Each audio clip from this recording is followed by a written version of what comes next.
Oh hey, it's Wes. It's been a while. But I finally got a very exciting package in the mail. Took a little while to get here, but it is the new V860 Mark III.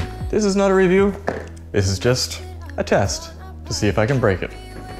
This weekend I have a couple weddings and I'll be testing it out then, and I'll get back to you after that. A lot more stuff in the pipeline because it is wedding season. It's hard to keep everything organized. As you can see, it's kind of a mess in here. That's life as a wedding photographer. So, what do we have? We have a competition between the V860 Mark II, the V1, and the V860 Mark III. Fresh charged batteries in all of them.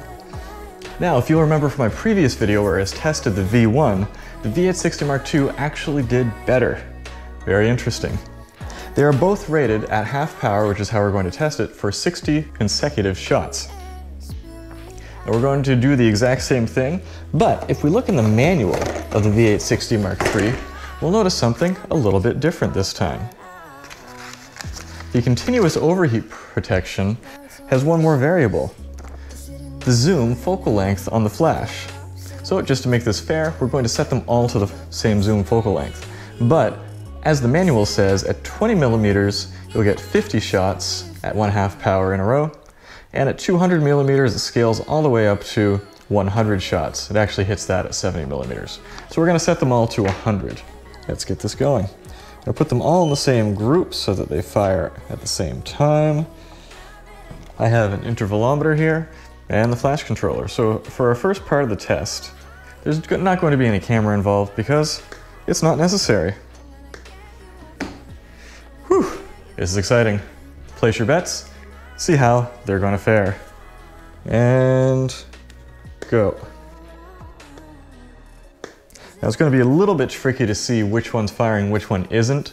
The easiest thing to do, obviously, is to just check out the recharge recycle light, which is easier to do on the V1 and the V860 Mark III, because those ones, the light changes color while it's recycling, whereas on the V860 Mark II, it's just one color and it just blinks while it's getting a recycle.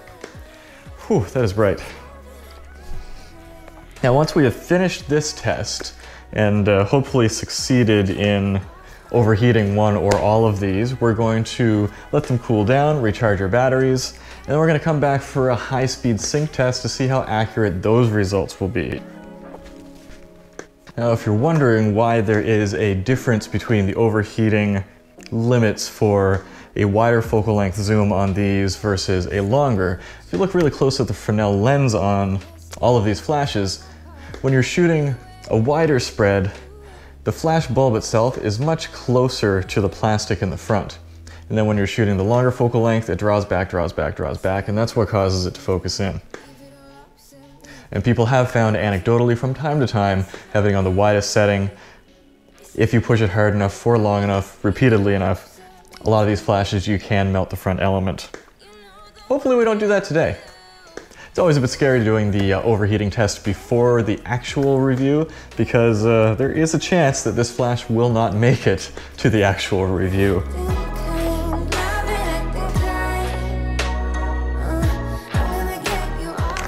So since our two older flashes are supposed to last for 60 shots at 1/2 power, since we're firing every 4 seconds, that should get us to about 4 minutes in. Whereas the Mark III is supposed to get us to 100 shots as long as our zoom is above 70. So in theory, this one is ready to give us some more performance. Okay, we can actually see we're not doing as well here.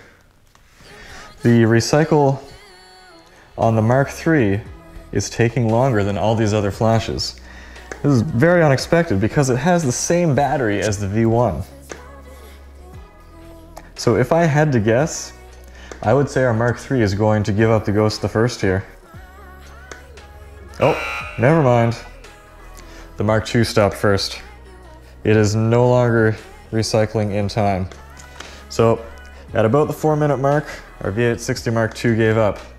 Very interesting, because in the previous test, it bested the V1. Now, these Received firmware updates since then, so perhaps the V1's timing has been changed.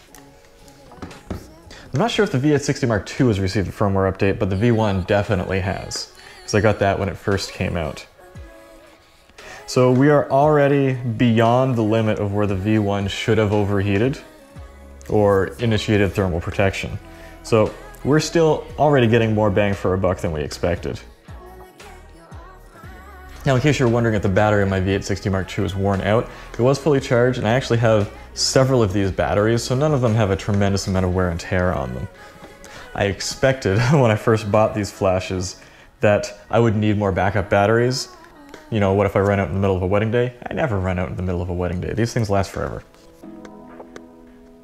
And again, it's not that the V860 Mark II didn't live up to its potential, it lived exactly to its potential of 60 shots at 1/2 power. Oh, I should probably not inhale that. As always, it's starting to smell a bit weird. The V1 does not. That is because this V860 Mark III has not been used before. So now it's burning off all the poisonous chemicals inside. Fantastic. Now, interestingly, the recycle time on the V1 has slowed down to match the recycle time on the V860 Mark III. And it is even slower now. Yep, the V1 has overheated, as has the V860 Mark II. So there we have it. They both overheated at exactly the same time, essentially, even though the recycle times kind of wavered with regards to one another. So that's interesting. I would suspect that it's pretty much the exact same hardware inside there. And I'm also wondering if the firmware update in the V1 applied the same focal length dependent changes that the V860 Mark III has. I might need to test that later on and see if that change has happened and if it throttles faster at the wider focal length versus the longer focal length. So I'm gonna let these cool down, gonna recharge, and then we'll come back, maybe we'll go for a run, and we'll do our high-speed sync test. We'll really see if we can melt these things down. We'll need a camera to trigger that properly on these. All right, now those batteries have been charging for 8.7 kilometers. 45 minutes. So let's put them back in the cameras and get our high-speed sync set up. And we're set to 1/2000th of a second for high-speed sync, somewhere kind of middle of the road. Not too hard, not too easy. 1/2 power. Let's see what happens. Now, I expect this test to be a lot shorter than the last one. If we go by the manual, let's see here. High-speed sync doesn't seem to be tied to the focal length anymore of the zoom on the flash. So at 1/2 power, we're expected to get 30 flashes before protection cuts in. Now, I'm not sure if we'll actually get that far or not. That's because I don't know where our recycle speed will end up, because we lose recycle time very quickly in high-speed sync. Now, once again, we can already see the Mark III lagging behind the rest for recycle time. It's very weird. And this, honestly, might be what gets us.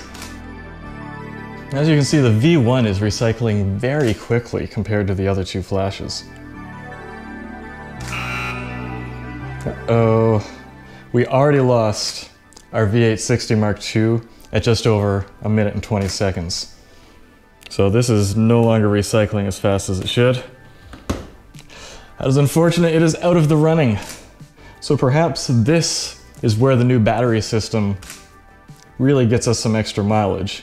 Godox said that one of the primary advantages of this new flash is an improved battery. It doesn't give you more capacity, they just said more stable, more reliable. And now, oddly enough, we have the V860 Mark III about the same recycle time as before, with the V1 lagging way behind. And yeah, the V1, we have not keeping up with the 4-second interval any longer. Yep, V1 is out of the running at about 2 minutes. Uh-oh. I think that we just lost the V860 Mark III as well. It's not quite... No, she's toast. So it's probably about 2 minutes 20 seconds. I'll have that verified in the video. Pop up here. So the V860 Mark III lasted just a little bit longer than the V1. But honestly, that might just because its battery is a tiny bit newer.